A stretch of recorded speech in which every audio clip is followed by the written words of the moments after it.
નમસ્કાર વિદ્યાર્થી મિત્રો, ધોરણ 10 વિજ્ઞાન અને ટેકનોલોજીમાં હવે આપણે આજના વિડિયો લેક્ચરની શરૂઆત ચેપ્ટર નંબર 14 ઉર્જાના સ્ત્રોતોથી કરીશું.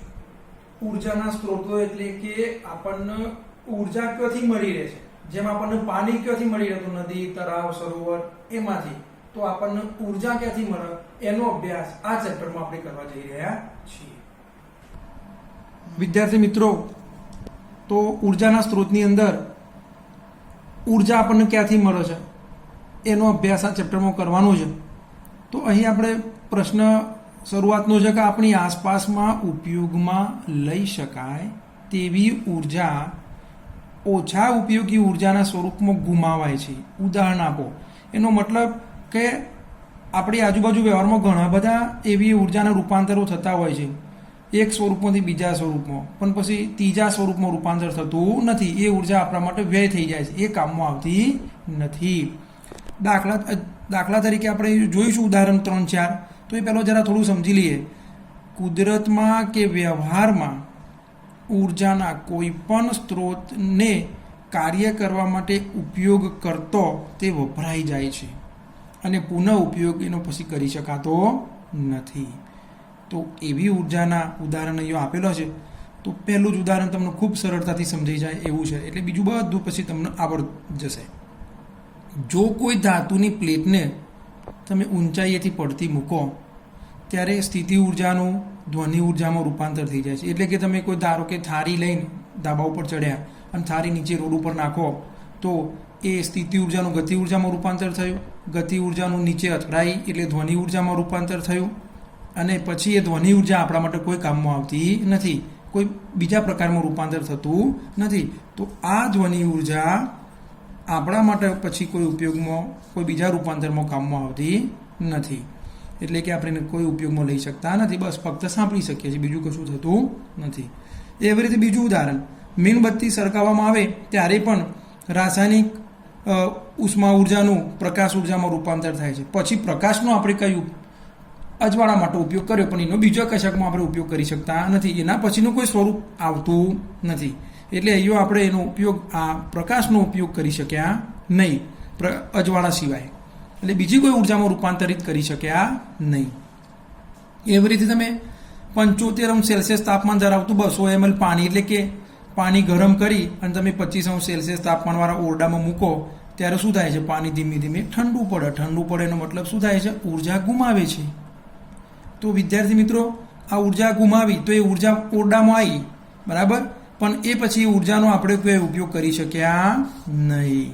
તો આ રીતે આપણે ઉર્જાનો ઉપયોગ કરીએ છીએ, પણ પછીના એક સ્વરૂપમાંથી બીજા સ્વરૂપમાં, પછી ત્રીજા સ્વરૂપમાં આપણે એનો ઉપયોગ કરી શકતા નથી. તો આ બધા ઉર્જાઓ ગુમાવવાની પ્રક્રિયાઓ કહી શકાય. એમાં આપણે પછી એનો પુનઃ ઉપયોગ કરી શકતા નથી. પણ બીજું પણ ઉદાહરણ આપી શકાય કે સંગીત ઉત્પન્ન કરવામાં આપણે જે કંઈ વગાડીએ છીએ તો એ સંગીત ઉત્પન્ન થઈ જાય, સંગીત આવી જાય ખરું, પણ પછી સંગીતનું ધ્વનિ ઉર્જાનું બીજી કોઈ ઉર્જામાં રૂપાંતરણ થતું નથી. તો આવા ઘણા બધા ઉદાહરણો આપણે જાતે પણ ડેવલપ કરી શકીએ, અને એવા બીજા 2-3 ઉદાહરણો પણ તમારે જાતે વિચારીને યાદ કરીને લખી શકો છો. હવે વિદ્યાર્થી મિત્રો, ઉર્જા જે છે, તો જે ઉર્જાના સ્વરૂપો છે, સ્નાયુ ઉર્જા, વિદ્યુત ઉર્જા, બળતણ ઉર્જા, તો એવી બધી ઉર્જાઓનો આપણે એક સમજવા જઈ રહ્યા છીએ પ્રશ્ન કે યોગ્ય ઉદાહરણોની મદદથી ઉર્જાના કોઈ પણ 3 સ્વરૂપો દર્શાવો અને રોજિંદા જીવનમાં કાર્ય કરવા માટે ક્યાં ઉપયોગી છે એ જણાવો. તો ઉર્જાનું પહેલું સ્વરૂપ આપણે સમજીએ કે સ્નાયુ ઉર્જા.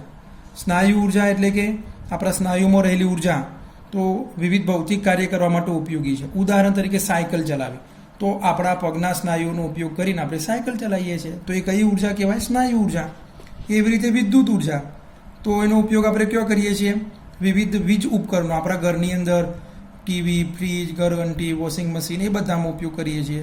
રોડ ઉપર સ્ટ્રીટ લાઇટમાં પણ એનો ઉપયોગ કરીએ છીએ. તો ઉદાહરણ જો સ્ટ્રીટ લાઇટ, ઘરમાં વીજળીમાં, ટીવી, ફ્રીજ, એસી વગેરેમાં આપણે વિદ્યુત ઉર્જાનો ઉપયોગ કરતા હોઈએ છીએ.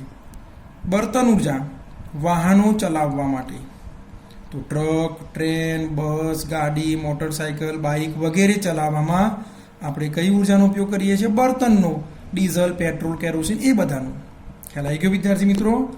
હવે આપણે ત્રીજો એક પ્રશ્ન બનવા જઈ રહ્યા છીએ, ઉર્જાનો ઉત્તમ સ્ત્રોત કોણ કહેવાય? હવે આ તો બધી ઉર્જાઓ છે, બરાબર, તો ઉત્તમ સ્ત્રોત કયો કહેવાય અને ઉત્તમ બર્તન કોનું કહેવાય?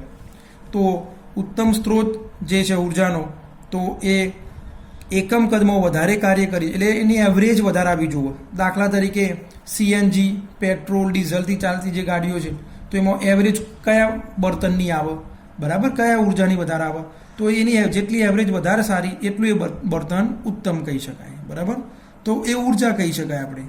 બીજું, તે સરળતાથી ઉપલબ્ધ હોવું જોઈએ. તો એ ઉર્જા જે છે એ આપણને કેવી સરળતાથી ઉપલબ્ધ થવી જોઈએ.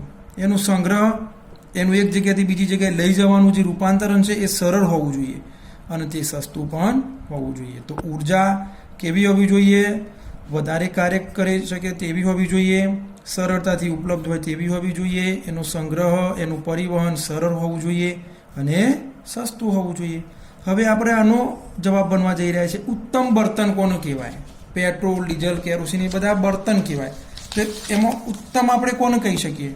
તો જુઓ, જે બર્તન સળગ ત્યારે, એટલે કે જે બર્તન વપરાય ત્યારે એનો ધુમાડો કે રાખ ઓછું ઉત્પન્ન થવું જોઈએ, તે સંપૂર્ણ દહન પામવું જોઈએ, એટલે કે અવશેષો ઓછા વધવા જોઈએ, ઓછી માત્રાના દહનથી વધુ માત્રામાં ઉર્જા પેદા કરે તેવું હોવું જોઈએ, એવરેજ વધારે આપવી જોઈએ, કહેવાનો મતલબ એમ. સરળતાથી પ્રાપ્ત અને સસ્તું હોવું જોઈએ, આપણને સરળતાથી મળતું પણ હોવું જોઈએ અને સસ્તું પણ હોવું જોઈએ. પ્રદૂષણ ન કરે તેવું હોવું જોઈએ, એટલે કે બહુ ઓછું કરે તેવું હોવું જોઈએ, અને અવશેષ ઓછા રહે, કારણ કે અવશેષ રહેશે તો હવામાં પ્રદૂષણ ફેલાશે, આપણું પર્યાવરણનું જતન નહીં કરી શકીએ. એટલે બર્તન ઉત્તમ ત્યારે જ હોઈ શકે કે આ બધા જ નિયમોનું પાલન થતું હોવું જોઈએ. હવે આપણે બર્તનનો પરંપરાગત ઉપયોગ કરતા આવ્યા છીએ એવું અશ્મિ બર્તન આપણે બનવા જઈ રહ્યા છીએ વિદ્યાર્થી મિત્રો. તો અશ્મિભૂત બર્તન એટલે શું, તેના ગેરફાયદાઓ જણાવો. બીજું, કદાચ બીજી રીતે પ્રશ્ન પરીક્ષામાં પૂછાઈ શકે કે વર્તમાન સમયમાં મુખ્ય ઉર્જાનો સ્ત્રોત. વિદ્યાર્થી મિત્રો, ખરેખર વાત સાચી છે કે અત્યારના સમયમાં આપણે મુખ્ય બર્તનનો સ્ત્રોત કયો રાખીએ છીએ? અશ્મિભૂત બર્તન જ આપણા માટે મેઇન ઉર્જાનો સ્ત્રોત છે. તો અશ્મિભૂત બર્તન એટલે કે જમીનમાં, વિદ્યાર્થી મિત્રો, લાખો વર્ષો પહેલાં કોઈ ભૂકંપ, જ્વાળામુખી કે બીજી કોઈ પ્રક્રિયાના કારણે જમીન ઉપર રહેલા વૃક્ષો, પ્રાણીઓ, પાણી, બીજી અન્ય બધી ચીજ વસ્તુ બધી જ પેટાળમાં, પૃથ્વીના પેટાળમાં દટાઈ જાય અને ઓક્સિજનની ગેરહાજરીમાં અજારક શ્વસનની ક્રિયા, અંદર વિઘટનની પ્રક્રિયા થઈ અને એમાંથી કોલસો, પેટ્રોલિયમ, કુદરતી વાયુ જેવા પદાર્થો બન્યા, બરાબર. તો જુઓ એની વ્યાખ્યા, જમીનમાં લાખો વર્ષો પહેલાં મૃત અને અશ્મિભૂત વનસ્પતિઓ અને પ્રાણીઓ પૃથ્વીના પેટાળમાં શું થયા? દટાઈ ગયા. અને અંદર પેટાળમાં તો તમને ખબર છે જ્વાળામુખી પુષ્કળ પ્રમાણમાં ગરમી છે, તો ઉષ્મા અને દબાણને કારણે કોલસો, પેટ્રોલિયમ અને કુદરતી વાયુઓ જેવા બર્તનમાં શું થયું? એનું રૂપાંતર થયું. તેને આપણે શું કહીશું? અશ્મિભૂત બર્તન. દાખલા તરીકે કોલસો, પેટ્રોલિયમ, કુદરતી વાયુ વગેરે. તો આ બધાના ગેરફાયદા છે વિદ્યાર્થી મિત્રો. આજે ભલે આપણે બધાનો ઉપયોગ કરતા આવ્યા છીએ, પરંતુ આજે આપણને ખબર પડી છે કે ગ્રીન હાઉસ ઇફેક્ટ, એસિડ વરસાદ, બહુ જ બધી તકલીફો આજે એ આ અશ્મિભૂત બર્તનના દહનથી થઈ રહી છે. તો આ બર્તન બનતો કેટલો વર્ષો લાગે છે? કરોડો વર્ષો લાગે છે. એનાથી શું થાય છે? વાયુનું પ્રદૂષણ થાય છે. એના દહનથી કાર્બન, નાઇટ્રોજન, સલ્ફર ડાયોક્સાઇડ વગેરે જે ઉત્પન્ન થાય છે અને એના કારણે એસિડ વરસાદ થાય છે, જેની અસરો આપણે જાણીએ છીએ. કાર્બન ડાયોક્સાઇડથી ગ્રીન હાઉસ અસર સર્જાય છે. પૃથ્વીનું ટેમ્પરેચર આજે સરેરાશ વધી રહ્યું છે અને એના કારણે જે ધ્રુવ પ્રદેશનો બરફ જે છે એ બધું પીગળવા લાગ્યું છે અને એનાથી જે દરિયા કિનારાના વિસ્તારો છે એ બધા હવે તણાવવા લાગ્યા છે અને ધીમે ધીમે સપાટી ઊંચી આવતી જાય છે. એટલે કે હવે ધીમે ધીમે જો આવું નામ ચાલે જશે તો ધ્રુવ પ્રદેશનો બરફ બધું પીગળી જાય અને એના કારણે પૃથ્વી આખી પાણીમાં જ આવી જાય. એટલા માટે આ અશ્મિભૂત બર્તન જે છે એ આપણા માટે એ થોડુંક હવે અનુકૂળ નથી એવું આપણે કહી શકીએ. એના માટે હવે જોઈએ થોડુંક બીજો હજુ પ્રશ્ન છે કે અશ્મિભૂત બર્તનના દહનથી સર્જાતા પ્રદૂષણને કેવી રીતે આપણે ઘટાડી શકીએ? તો આના માટે કંઈક વિચારવું પડશે ને વિદ્યાર્થી મિત્રો. આટલું બધું નુકસાન કરે છે તો આપણને, તો એના માટે આપણે એક વિકલ્પ, એના માટે પ્રદૂષણને અટકાવવા માટે કાર્યક્ષમ દહન કરવું જોઈએ. એટલે કે એવરેજ વધારે આપો અને મેક્સિમમ એ બર્તનનો ઉપયોગ થાય એવા વાહનો વાપરવો જોઈએ.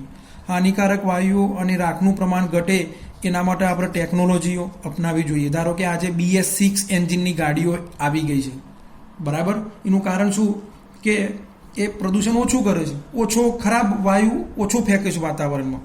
સીસા રહિત પેટ્રોલનો ઉપયોગ કરવો જોઈએ. નાઇટ્રોજન ફિલ્ટરનો ઉપયોગ કરવો જોઈએ એન્જિનની અંદર, જેથી નાઇટ્રોજન વાતાવરણમાં ખોટો ફેંકાય નહીં. વાહન મુક્ત દિવસ નક્કી કરવા જોઈએ. એક દિવસ એવો સરકારે નક્કી કરવો જોઈએ કે આજે કોઈ વાહન ચલાવવાનું નથી, તો એટલું એ દિવસ પૂરતું તો આપણા પર્યાવરણ શુદ્ધ રહી શકે. વાહન મુક્ત વિસ્તારો પણ નક્કી કરી શકાય કે ભાઈ આ વિસ્તારમાં કોઈ વાહન લઈને ધુમાડાવાળું આવવું નહીં. CNGનો ઉપયોગ વધારવો જોઈએ. કેમ? કારણ કે CNGમાં બિલકુલ ઓછા પ્રમાણમાં જે પર્યાવરણ નુકસાન કરતા પદાર્થો ફેંકાય છે, એટલા માટે CNGનો ઉપયોગ વધારવો જોઈએ. તમે જાણો છો કે અમદાવાદની અંદર CNG રિક્ષાઓનો જ ખાસ ઉપયોગ થઈ ગયો છે. CNG બસનો ઉપયોગ વધુ આવ્યો છે. લોક પરિવહન સેવાઓનો ઉપયોગ કરવો જોઈએ. લોક પરિવહન એટલે કે બસ.